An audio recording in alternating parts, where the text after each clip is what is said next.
266 men have worn the crown of St. Peter. 260. 6 popes over 20 years. And not one of them has been black. More than 1.3 billion people follow the Roman Catholic Church today. And guess what? The fastest growing population of Catholics isn't in Europe anymore, it's in Africa. So why is it that black people fill the pews but never the throne? This isn't just an accident, this is by design.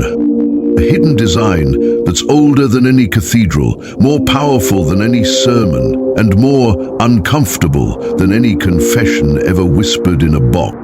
Because here's the truth they'll never tell you. There were black popes.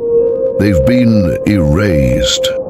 And now, the very idea of a black pope terrifies the Vatican. Over the next few minutes, you're going to learn 10 reasons why the Catholic Church has kept the papacy white for centuries. Some of these reasons are unforgivable. Others are shocking secrets buried deep in the Vatican vaults. And one reason in particular will change how you view religion forever. But before we get there, ask yourself, if the Church claims to be universal, if it claims to be the voice of God on earth, then why has it refused, generation after generation, to let God speak through black skin? Get ready, because once we begin, there's no going back. Reason 10, they erased the first black popes from history. They won't tell you this in Sunday school, but history doesn't lie. There were black popes long before Renaissance artists painted saints as pale-skinned men with blue eyes. Long before the papacy became a symbol of European royalty and white supremacy. The most powerful seat in Christianity was once held by African men. Let's start with Pope Victor I. He reigned from 189 to 199 AD and came from Rome and Africa. Victor was a fierce defender of the faith, pushing for Latin to replace Greek in Roman liturgy, something that shaped the Church forever. But if you Google's image today, you'll likely see a whitewashed painting, not the African man he truly was. Then there was Pope Miltiades, also known as Mechade. He led the Church during a turning point when Christianity was finally legalized under Emperor Constantine. Miltiades wasn't just a survivor, he was a bridge between persecution and power. And yes, he too was African. And finally, Pope Gelasius I reigned in the late 5th century. He boldly declared that the authority of the Church outweighed that of kings. He wrote over 100 letters shaping church doctrine and policy. He was one of the most influential popes in early Christianity. And he was black. So what happened? Why aren't their African identities celebrated today? Why do church records and stained glass windows depict them with European features? Because the Church rewrote its own story. As European empires grew, the idea of African leadership became uncomfortable. The Black Pope didn't fit the narrative of white spiritual supremacy, so they erased them. They didn't just bury the names.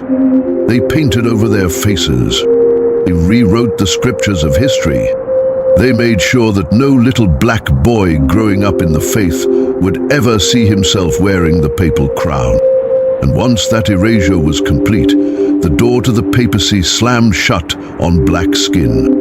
Reason 9, the College of Cardinals is Eurocentric by design. The Pope doesn't just appear, he's elected by an elite group called the College of Cardinals.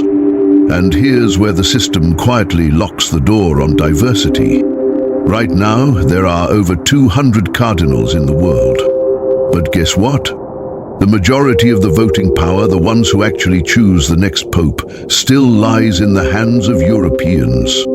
Even though Africa, Latin America, and Asia now make up the bulk of the Catholic population, Europe still holds the keys to the kingdom. Let that sink in. Africa is the fastest growing region for Catholicism. In countries like Nigeria, the churches are overflowing. In Congo, priests are being ordained in record numbers. But when it's time to elect the next pope, they're outnumbered. Take this in. Over 60% of voting cardinals are from Europe or countries tied to European power structures. The system is stacked. It's designed to preserve tradition, not reflect reality. Even when African or Caribbean clergy rise through the ranks, they're often symbolic appointments, tokens for diversity, not real contenders for the throne. And when it comes time for the papal conclave, the odds are already decided before the smoke ever turns white. It's not a conspiracy. It's structure. It's systemic. And it's effective because it gives the appearance of inclusion while guaranteeing exclusion. This isn't the body of Christ. It's a closed circle. A club where black leadership is admired at a distance, but never allowed to lead from the center. Reason 8. Unspoken racism. Within the Vatican hierarchy, the Catholic Church may preach love, unity, and brotherhood. But behind the Vatican's ancient walls, there are quiet conversations no one dares record. Because while racism isn't written into canon law, it's embedded in the corridors of power. You see, black clergy have risen in ranks. Some have become cardinals. Some have even been whispered about as papable papal contenders. Take Cardinal Francis Arenze from Nigeria. In the early 2000s, he was widely respected, highly qualified, and deeply spiritual. But when the time came, the support mysteriously disappeared. Then there's Cardinal Peter Turkson of Ghana. He speaks 6 languages, studied in Rome, and served as a top Vatican official. He was praised as a man of the people, a bridge between cultures. But still, when the papal seat was vacant, he was passed over again. Why? Because inside the Vatican, there's a quiet resistance. Not in open racism, but in coded language. He's too inexperienced. He's too progressive. He's not the right image for a time like this. Translation: he's black. There are no protest signs, no slurs, no shouting, just closed doors, silent votes, smiles that mean never. Some insiders have even confessed off the record that a black pope would be seen by some in the hierarchy as too disruptive, too bold, too much of a shift from the old world to the real world. And so the church continues to lift up black faith, but not black leadership. It praises black bodies for singing, serving, and suffering, but not for ruling. And in doing so, the Vatican sends a quiet but powerful message. You can kneel at the altar, but don't dream of sitting on the throne. Reason 7. White supremacy embedded in church imagery. Walk into any cathedral. Look at the stained glass, the paintings, the statues. You'll see Jesus with flowing blonde hair, Mary with porcelain skin, angels as white as clouds. But here's the truth. These aren't accurate depictions. They're intentional projections. From the Renaissance to modern times, the Church has used art to teach the faithful, not just about heaven and hell, but about who looks holy and who doesn't. And for centuries, blackness was excluded from the visual language of divinity. In medieval Europe, darkness was associated with sin, with demons, with the damned. The color black became a symbol of evil, and that symbolism seeped into religious teaching. Even in the rare cases where black saints appeared like Saint Benedict the Moor, their skin was often lightened over time, or their stories buried. Some church texts from the 17th and 18th centuries described African people as lesser or cursed, echoing the twisted theology used to justify slavery and colonialism. This is not just about racism. It's about the sanctification of whiteness. When the image of holiness is always white, the image of leadership naturally follows. So the idea of a black pope? It clashes with centuries of psychological conditioning, not just for Europeans, but for the entire global church. Think about it. If the divine has always been painted as white, what does that say about who is worthy to represent God? "Rock is Rome," it said. "Blackness can serve, but it can't reign." And until the church confronts this visual legacy, a black pope will remain unthinkable. Not because of doctrine, but because of decades of deliberate design. Reason 6. Colonial Christianity trained the world to see white as holy. To understand why there's never been a black pope, you have to understand how Christianity was weaponized during colonialism. When European powers invaded Africa, Asia, and the Americas, they didn't just bring guns and greed. They brought priests, Bibles, and baptisms. The church was often the first institution to enter colonized lands. It paved the way for political control by first claiming spiritual control. But here's the dark truth. The version of Christianity they spread wasn't universal love. It was European supremacy wrapped in scripture. Missionaries told African communities their native religions were demonic. They condemned sacred dances, destroyed shrines, and rewrote entire belief systems. They said, "Your gods are false, your ways are evil, only our God is true." But what they really meant was, only our version of God is true, and he looks like us. In Catholic schools across the colonies, children were beaten for speaking their own languages, told their skin was cursed, taught that salvation had a European face and a European voice. And while the cross was raised above them, the people were made to kneel beneath it. This wasn't spiritual guidance. It was psychological domination. So now, centuries later, the result is global. Entire continents still associate power, purity, and holiness with whiteness, and blackness with sin, servitude, and silence. That's not divine truth. That's colonial programming. And it's no coincidence that the church still hasn't had a black pope. Because to elevate black leadership would mean unraveling the lie they've told for generations. That God speaks with a European tongue and rules with a European hand.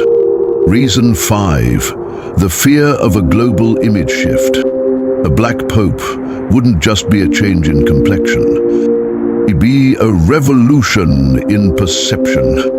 For over 2,000 years, the image of the Pope has been a symbol of European authority, tradition, and religious dominance.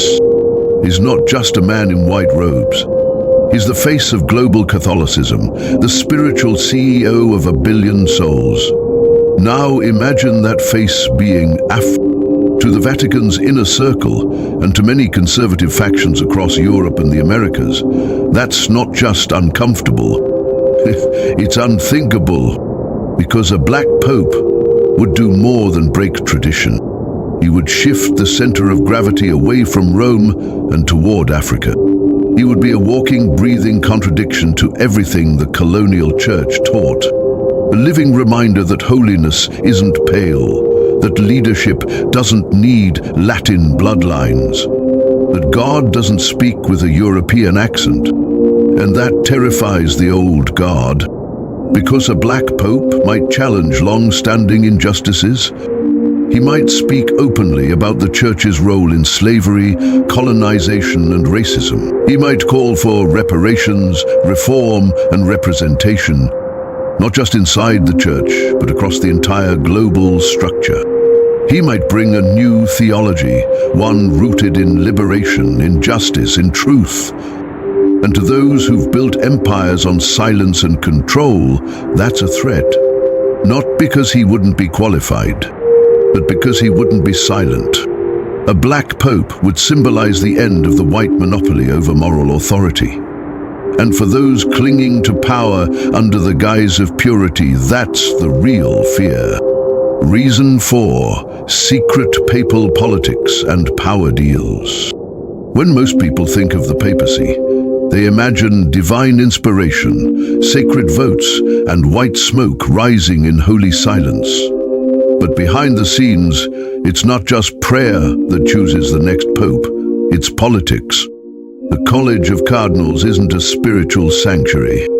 It's a strategic battleground. Every conclave is laced with alliances, deals, and backroom promises. Nations lobby. Church factions maneuver.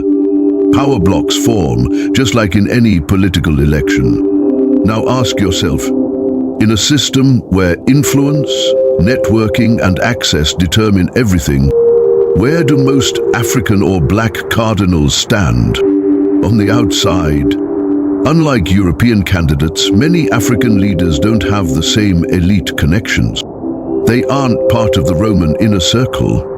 They don't dine with diplomats or fund global Catholic universities. And they're not backed by billion-dollar Catholic lobbies in America or Europe, even when they're deeply respected.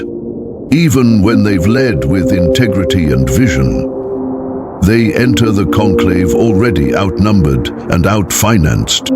Take it from insiders who've spoken anonymously. Support for the next pope is often secured years in advance behind closed doors. And those doors, they don't open easily to black candidates. So, while the world watches smoke rise from the Sistine Chapel, thinking the Holy Spirit made a divine choice, what they don't see are the decades of silent resistance that made sure a black man was never an option. This isn't about faith. It's about control. And in a system where politics always wins, representation always loses. Reason 3: deep psychological conditioning of the faithful. The most powerful barriers aren't physical, they're mental. And for centuries, the Church has been shaping minds to believe that holiness looks white. From the moment a child enters catechism, they're shown images. Jesus with pale skin and golden hair. Mary with delicate European features. Saints, angels, apostles, all white, all glowing, all divine. This isn't harmless art. It's psychological programming. Subtly, repeatedly, it teaches the faithful that whiteness is closer to God, that light is good and darkness is bad, that salvation has a face, and that face isn't black. Now, imagine growing up in that world, generation after generation. What happens when you're told to revere someone who never looks like you? It doesn't just affect self-worth. It warps perception. Studies in religious psychology have confirmed this. Across the globe, even in predominantly black or brown congregations, people subconsciously associate religious authority with whiteness. So when the idea of a black pope is introduced, even many black Catholics struggle to accept it. Not because of logic, but because of lifelong internalized bias. The conditioning runs deep. That's why, even today, when an African cardinal is mentioned as a potential pope, whispers emerge. Doesn't look the part. Is the world ready? Ready for that? The truth is, the world has been trained not to be ready. And as long as the Church continues to feed that narrative through its imagery, its silence, and its resistance, the faithful will remain trapped in a lie. That proximity to God must come with pale skin, and that a black pope is somehow less sacred, less legitimate, less divine. That's not just racism. That's spiritual colonization. Reason 2: the Church still prioritizes European traditions. The Catholic Church claims to be a universal faith for all nations, all cultures, all tongues. But when you look at how it operates, one truth becomes clear. European tradition still rules everything. From the Vatican's architecture to its rituals, from its language to its leadership, the Church has preserved a distinctly Eurocentric identity. Take the Latin Mass, once declared the only proper form of worship. Even today, many traditionalists push to revive it, while dismissing more vibrant, culturally expressive forms of worship from Africa and the Caribbean as too emotional, too loud, or too primitive. African liturgies that incorporate drumming, dancing, and indigenous languages are often discouraged or heavily regulated. They're labeled as distractions from proper worship. But what does proper really mean? It means European. This attitude sends a chilling message. Your faith is acceptable, but your culture is not. Now, ask yourself, how can a church that won't even accept African expression in its liturgy ever accept African leadership on its throne? It can't. Because to elevate a black pope would mean confronting centuries of favoritism, elitism, and cultural supremacy. It would mean rewriting the definition of what it means to be holy. It would mean embracing a faith that is truly global, not just in numbers but in power. And for many in the Vatican's inner circle, that's too much change, too much truth. So instead, they preserve the illusion that the Church belongs to all, while secretly keeping the keys locked in European hands.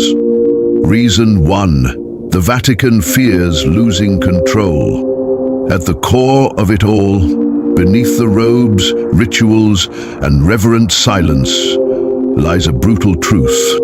The Black Pope would threaten the very foundation of Vatican control. Because the moment a black man sits on the throne of St. Peter, everything the Church has spent centuries building begins to shift. Why?